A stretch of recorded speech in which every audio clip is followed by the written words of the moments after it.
Praise the Lord. प्रभु की नाम की स्तुति हो। जल्दी आने वाला प्रभु यीशु मसीह के नाम से आप सबको जय मसीह की। हम जो लगातार यीशु की आगमन के लिए जो सीख रही है, पिछले दिन 5 पॉइंट सीखा, आज हम 6th वर्ड सीखने जा रही हैं। यीशु मसीह की आगमन के लिए हम तैयार हो रही है, हम इंतजार में हैं और हम बहुतों को धन्य आशा के साथ इन दिनों में इन वचनों के द्वारा तैयार करने में लगे हुए हैं। ये बाइबल स्टडी आपको लाभदायक है तो जरूर आप हमें बता दीजिए, हम आपके लिए प्रार्थना करूंगा और ये बहुतों को आप बता दीजिए ताकि बहुत सारे लोग ये समय यीशु मसीह की आगमन के लिए तैयार हो सके। पिछले दिनों हम 5 बातें सीखा जो प्रभु यीशु मसीह की दोबारा आगमन में जाने की योग्य था। आज कौन सा कलीसिया या कौन सा व्यक्ति प्रभु यीशु मसीह के राज्य में जाएंगे या हमें कैसा रहना चाहिए, क्या उस रुकावट को हटाकर हम सही मार्ग पर चले जो वचन के अनुसार कलीसिया है।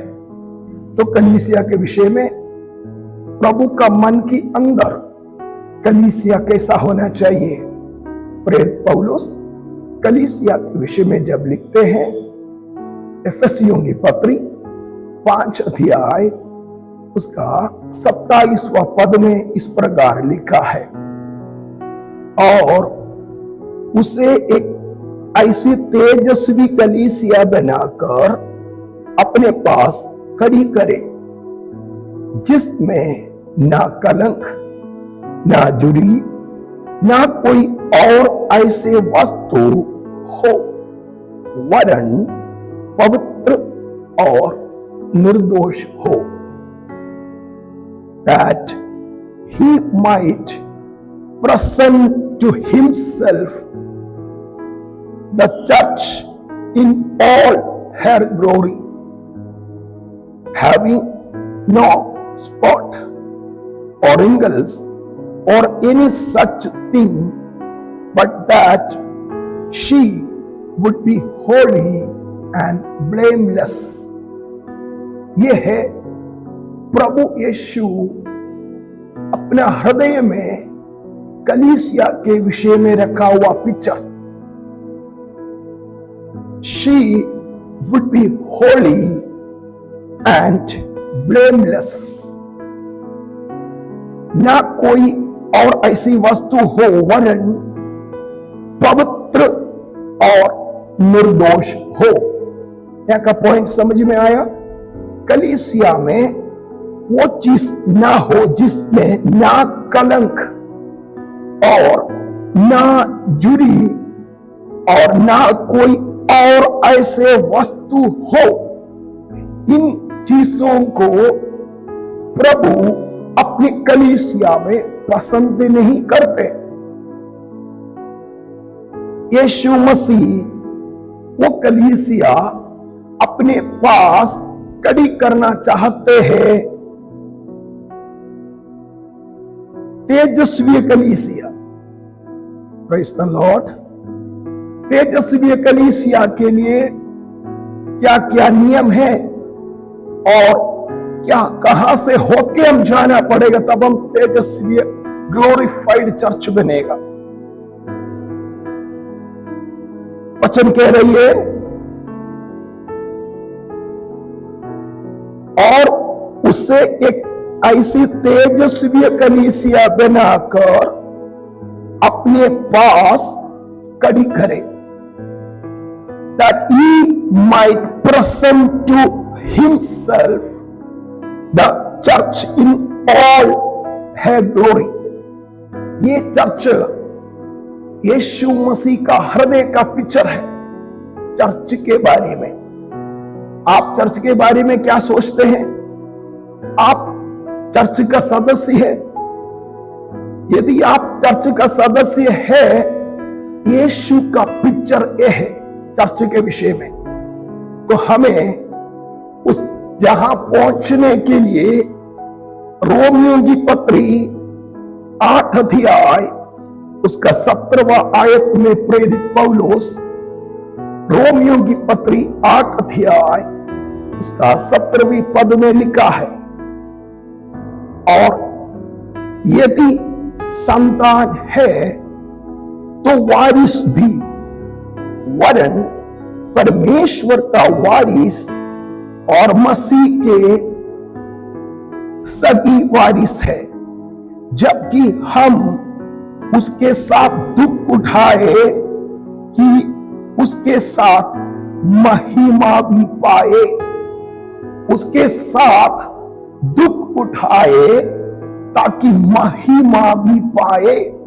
तो ग्लोरीफाइड चर्च के लिए यहां पर प्रेरित पौलुस अपनी पत्री में लिखा है, तेजस्वी कलीसिया का योग्यता यहां पर हमें क्या करना चाहिए, उस बात को देखते हैं। And if children Harris also heirs of God and fellow heirs with Christ, if indeed we suffer with him, so that we may also be glorified with him। यहां पर प्रभु यीशु के साथ हमें क्या करना चाहिए, उसके साथ दुख उठाए कि उसके साथ महिमा भी पाए।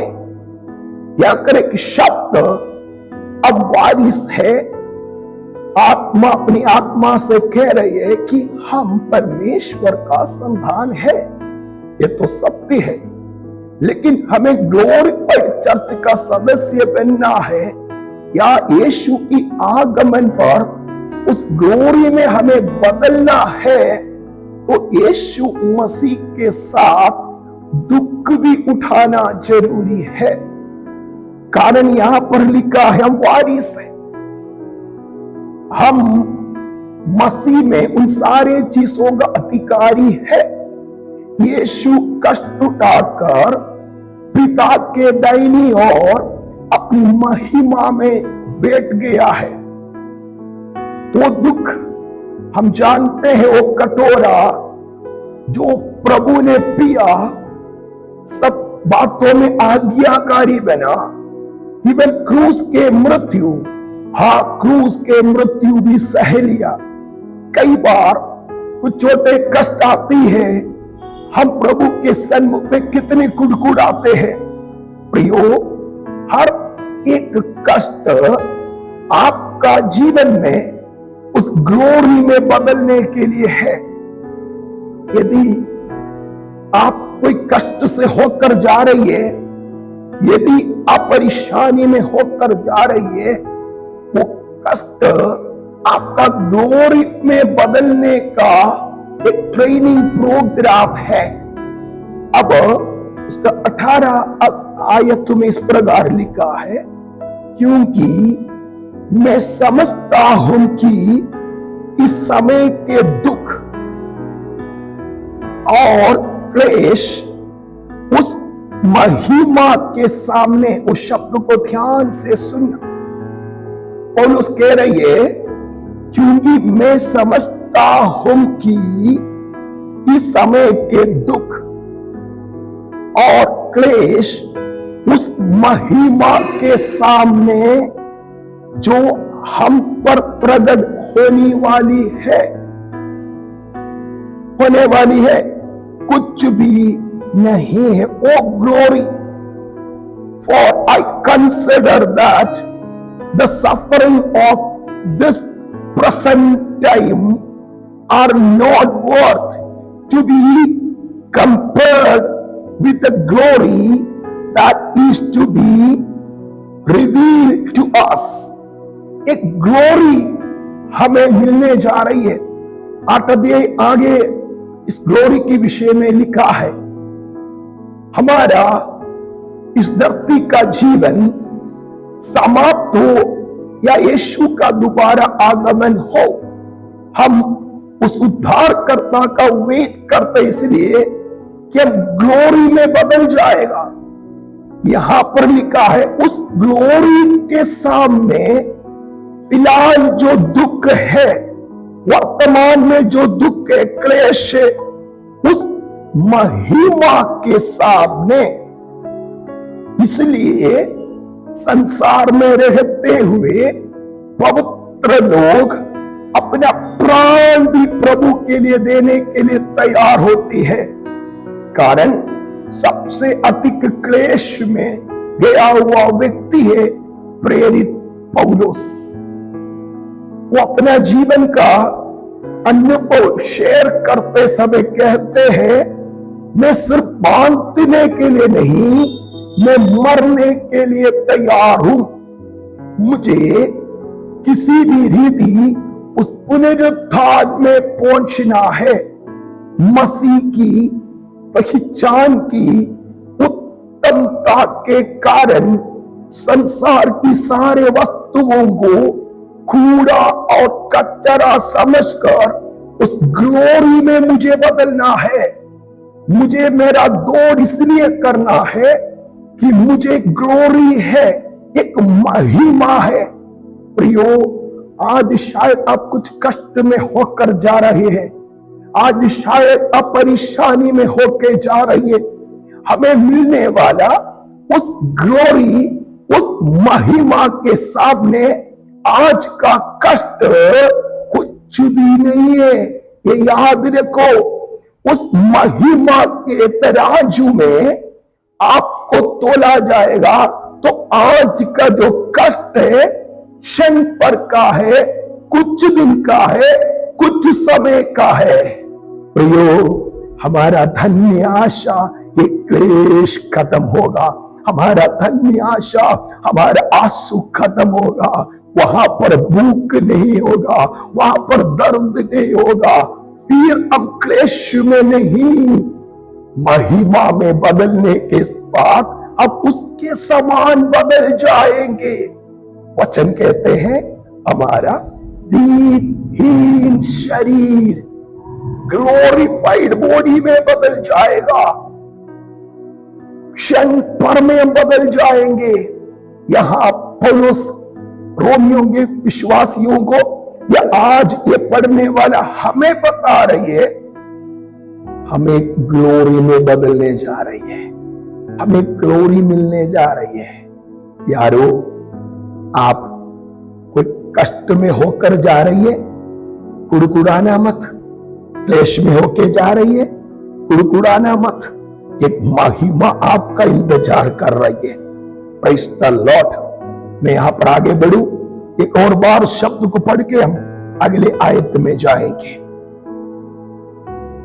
क्योंकि मैं समझता हूं कि इस समय के दुख और क्लेश उस महिमा के सामने, इस समय का क्लेश और दुख उस महिमा के सामने बहुत अच्छा एक शब्द है।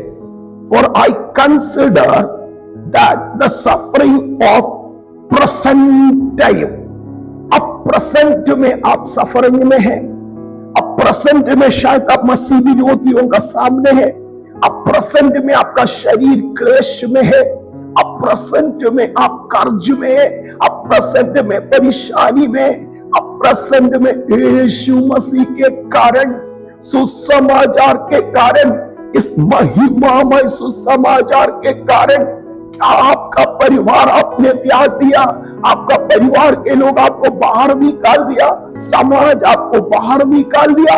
डरो मत, यीशु का वचन कह रही है, पवित्र शास्त्र आपके कह रही है, ये क्लेश उस महिमा के सामने कुछ भी नहीं है।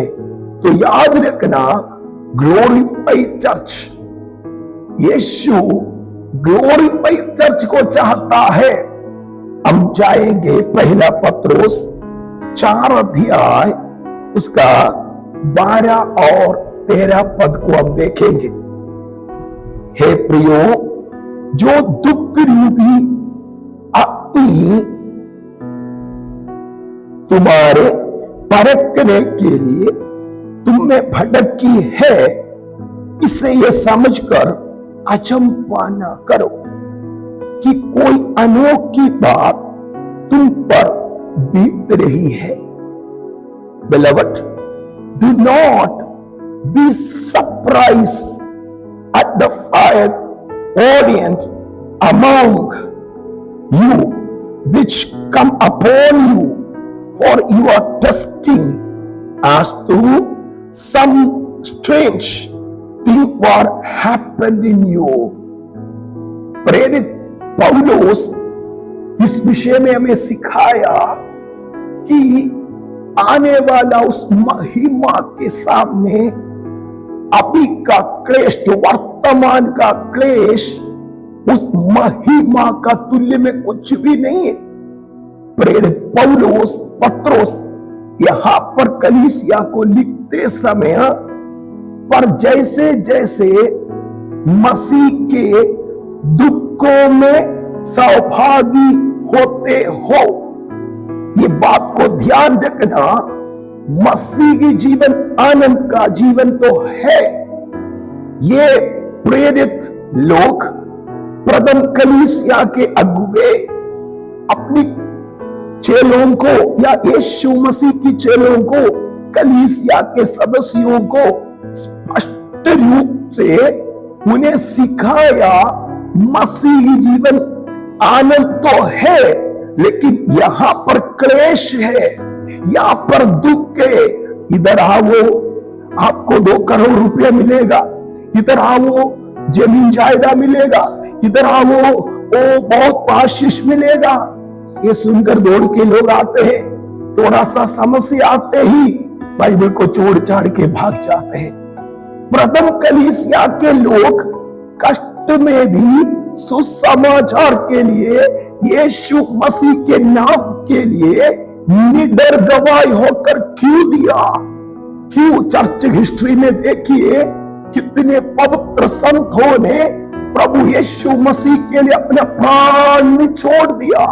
इब्रानियों की पत्री 11 अध्याय में लिखा है, संसार उनका योग्य नहीं था। वो एक अद्भुत नगर का, वो एक अद्भुत ग्लोरी का बाढ़ जो रहा था। प्यारो, आज मैं भी आपको ये सलाह देता हूं, प्रभु की आत्मा से कलीसिया में कोई व्यक्ति आए इस संसार की आशीषों के लिए नहीं, वो आशीष मिलेगा क्योंकि यहोवा मेरा चरवाहा है, वो स्वर्गीय पिता है, वो हमें आशीष देगा। लेकिन संसार की आशीषों से बढ़कर आपका बुलाहट स्वर्ग से है और आपको स्वर्ग जाने के लिए तैयार होना है, तो क्लेश हमारा हक है। देखो यहां पर लिखा है, पौलुस पत्रोस कह रही है, पर जैसे जैसे मसीह के दुखों में सहभागी होते हो, मसीह के दुखों में सहभागी होते हो, but to the degree that you share the suffering of Christ, keep on rejoicing, keep on rejoicing। क्या आप इस पद को समझ में आ गया? पत्रोस क्या सिखाना चाहते अपना विश्वासियों को? प्रथम कलीसिया के अगुवे, उन्होंने क्या सिखाया विश्वासियों को? आओ सारे आशीष तुम्हें मिलेगा, कोई दुख नहीं, ये नहीं सिखाया। पर जैसे जैसे मसीह के दुखों में सहभागी होते हो, आनंद करो। तो लोगों के अंतर जब सताव आते हैं या परेशानी आते हैं, उनको बाइबल रखे वो पीछे नहीं जाते, क्योंकि उनको पता है मसीहत में आ गया या यीशु का चेला बन गया, स्वर्ग राज्य का सच्चाई के लिए खड़ा होना है, उन्हें मसीह का दुख का सौभागी होना जरूरी है। But the degree that you share the suffering of Christ, keep on rejoicing. If you are suffering of Christ, keep on rejoicing, so that also at the revelation of His glory you may rejoice with His exaltation। प्रियो, उसकी आगमन में, हिंदी में देखिए इस बात को, जिसे उसकी महिमा के प्रकट होते समय भी तुम आनंदित और मगन हो। ये कब होगा? जब हम क्लेश में सौभागी हो। हमें कोई क्लेश नहीं है, हम क्लेश नहीं उठा सकता है, हम यीशु का क्रूस ने, हमारा क्रूस नहीं उठा सकते, यीशु के लिए हम कुछ दुख नहीं उठा सकता है। प्रभु यीशु ने कहा, यदि कोई मेरे पीछे आना चाहे, प्रभु यीशु कह के गया, वो अपने आप को इनकार करना है, अपने आप को इनकार करना है। संसार मेरा यीशु के लिए योग्य नहीं था। प्रिय भाइयों, प्रिय बहनों, प्रिय जवानों, प्रिय बुजुर्गों, मेरे बच्चों, मैं आपसे कह रहा हूं, संसार यदि यीशु के लिए योग्य नहीं था, हमारे लिए भी योग्य नहीं है। यदि आप क्लेश में आनंद नहीं होते हैं, तो आपका जीवन, मसीह जीवन में कुछ गड़बड़ियां है। यहां पर पत्रोस कह रही है, जैसे जैसे मसीह की दुखों में सहभागी होते हो, प्रेज़ द लॉर्ड, सहभागी होते हो, आनंद करो। मैं यहां पर मेरा शब्द कदम करता हूं। क्या आपका जीवन आनंदित है? आप दुख में, क्लेश में, परेशानी में, जब लोग आपका भला बुरा करते हैं यीशु मसीह के कारण, आप आनंद मनाते हैं? यदि नहीं है तो आज वापस आइए यीशु का दुख में, उस वचन के कारण, यीशु मसीह के वचन के कारण, प्रभु यीशु मसीह के पवित्र वचन के कारण, यीशु मसीह के पवित्र नाम के कारण, पवित्र सत्य के कारण, यदि आप उस क्लेश में है तो आप आनंद मना के कहे, आप ग्लोरी में बदलने जा रही है। Praise the Lord. उसकी महिमा प्रकट होते समय तुम आनंदित और मगन होगा। वो आएगा अपनी महिमा में, अब तब हम भी उस महिमा में बदल जाएगा। God bless you. प्रभु आपको आशीष दे। आमीन।